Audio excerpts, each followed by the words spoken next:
ప్రజలారా, మా YouTube channel, నా పేరు రాజు. లోక్సభలో మహిళలకు జరగాల్సిన మహిళా బిల్లు ఈగిపోవడం చాలా దుర్మార్గం అండి. ఎందుకంటే ఎప్పుడు చూసినా మహిళలు ముందు ఉండాలా. ఈ బిల్లు ఈగిపోవడం కొంతమందికి మంచి జరిగింది, కొంతమంది చెడు జరిగిందని పార్టీలో వాళ్ళు అనుకుంటున్నారు. మహిళకు మళ్ళీ నిరాశ. ఎందుకంటే రాజకీయం కోసం మహిళా బిల్లును వ్యతిరేకించడం చాలా దుర్మార్గం. ఎందుకంటే మహిళా బిల్లును అందరూ కూడా సపోర్ట్ చేసి మహిళలకు న్యాయం జరిగేలా చేసి ఉండింటే బాగుండు.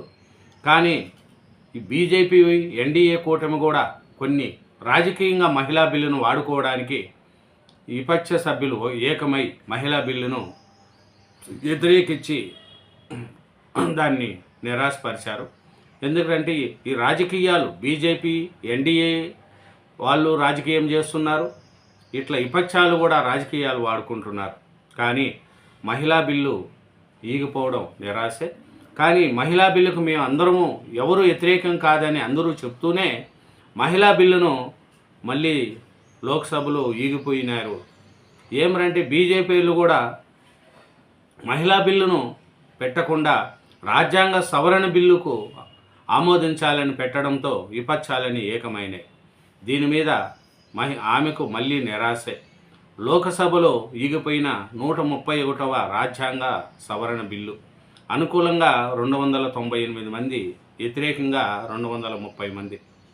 చూడండి, అనుకూలంగా 298 మంది వేశారు, వ్యతిరేకంగా 230 మంది వేశారు. ఇది 2 గంటల పాటు చర్చ జరిగింది. 2 గంటల చర్చ జరిగినా కూడా ముందు పెట్టే విధంగా దీనికి ముందు చూసుకోలేదు ఎన్డీఏ వాళ్ళు.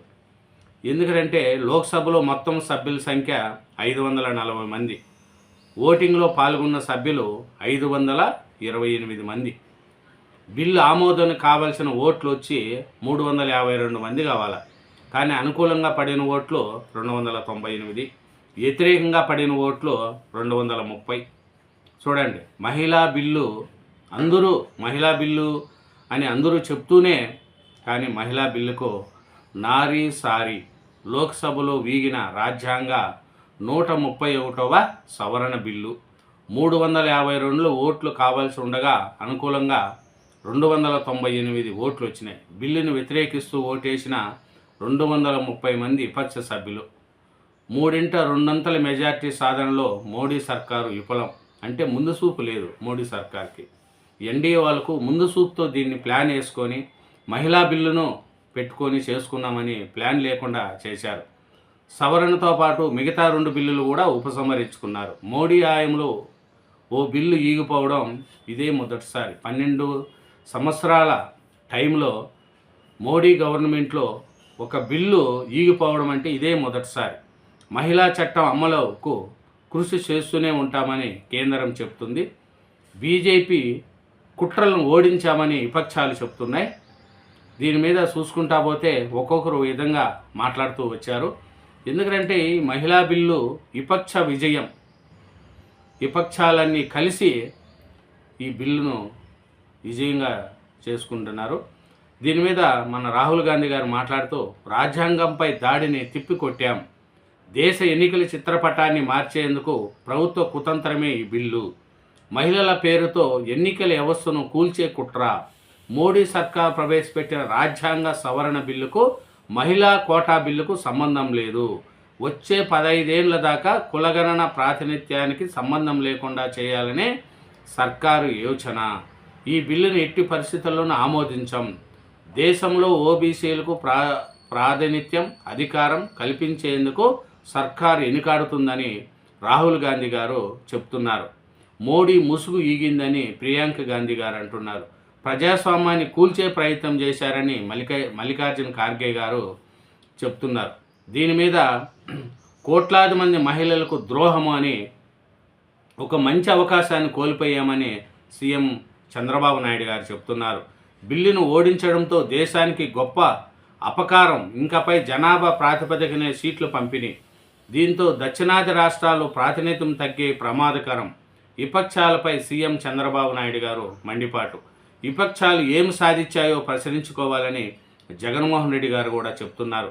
మహిళా బిల్లును ఓడించి విపక్షాలు ఏం సాధించాయని వైఎస్ జగన్మోహన్ రెడ్డి గారు చెప్తున్నారు. ఇంకా ఢిల్లీని ఓడించాం,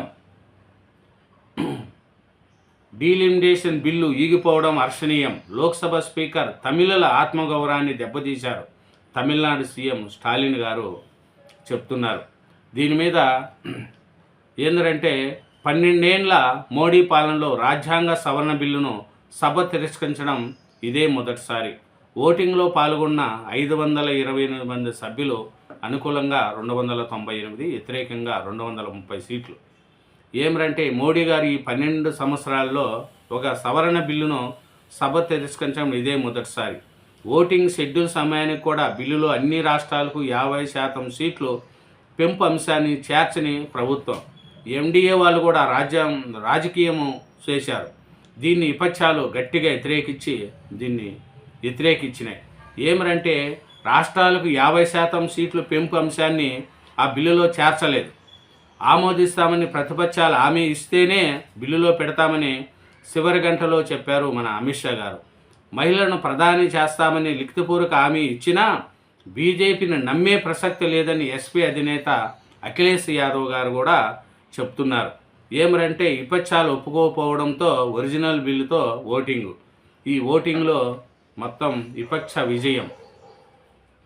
మొత్తం బిల్లు అయితే చేసిపోయినాయి. కానీ మహిళా బిల్లును ఓడించి సంబరాలా అని అమిత్ షా గారు బాధపడుతున్నారు. విపక్షాల ఆలోచన దేశానికి మేలు చేయదు అని కూడా అంటున్నారు. ఇంకా చూసుకుంటే నేడు అన్ని జిల్లా కేంద్రాల్లో బీజేపీ నిరసనలు, రాహుల్ను మహిళలు క్షమించరన్న ఎన్డీఏ ఎంపీలు, మళ్ళీ మహిళా డీలిమిటేషన్ బిల్లు వచ్చే వర్షాకాల సమావేశంలో పెట్టే ప్రయత్నం అనేది కూడా నడుస్తుంది. ఈ బిల్లును విపక్ష విజయం, ఎందుకంటే ఓడించడం కూడా జరిగింది. కానీ బిల్లు పెట్టే పద్ధతి సరిగా పెట్టలేదనేది కూడా తెలుస్తుంది.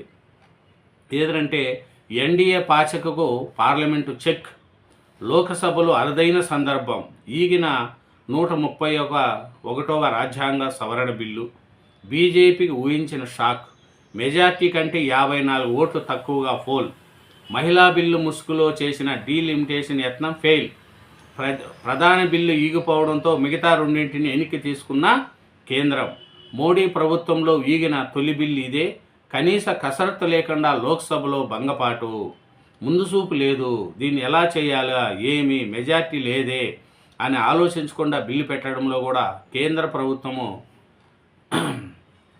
లోక్సభలో భంగపాటు అనేది కూడా తెలుస్తుంది. ఏమిటంటే పునర్విభజనతో ముడిపెట్టి తీసుకురావడంతో మహిళా కోటా బిల్లుకు కురువుపడిన మద్దతు. ఈ మహిళా బిల్లు సపరేట్ ఇల్లు ఇది డీలిమిటేషన్ బిల్లు యాడ్ చేసి పెట్టారు. దీంతో విపక్షాలను ఏకమై మహిళా బిల్లును కూడా వ్యతిరేకించడం కూడా జరిగింది. పార్టీలతో సంప్రదింపులకు, బిల్లులపై విస్తృత చర్చకు చొరవ చూపని మోడీ ప్రభుత్వం బెడిసికొట్టిన వ్యూహం, తిప్పికొట్టిన విపక్షం, ఈ బిల్లు నేరుగా రాజ్యాంగంపైనే దాడి, అందుకే ఓడించామన్న ప్రతిపక్ష సభ్యులు, ఎన్డీఏ సర్కారు తీరుని ఎండగట్టిన నేతలు, ఈ పరాభవానికి మహిళే బుద్ధి చెప్తారు, అమిత్ షా హెచ్చరిక, నిరసనలకు పిలుపు.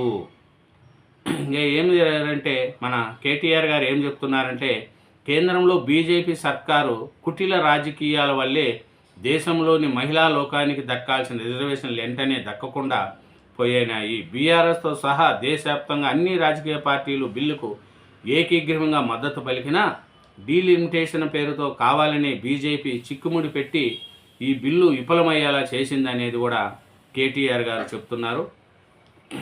దీన్ని చూస్తే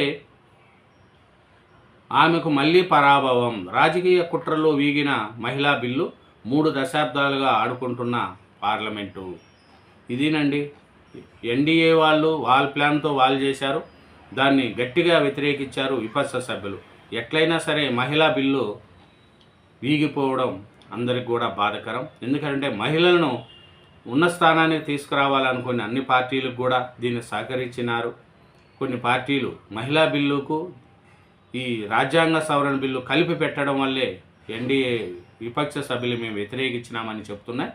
ఎట్లా ఏం చేసినా కూడా మహిళా బిల్లు ఈగిపోవడం చాలా మహిళలకు అందరికీ దక్కాల్సిన అన్నీ కూడా బాధేస్తుంది. కాబట్టి వచ్చే సమావేశాల్లోనే అందరూ మాట్లాడుకొని మహిళా బిల్లును ఆమోదించేలా చేయాలనేదే అందరూ కోరుకుంటున్నారు. థ్యాంక్ యూ వెరీ మచ్ అండి. ఛానల్ సబ్స్క్రైబ్ చేయండి, నా వీడియోను లైక్ చేయండి. Thank you.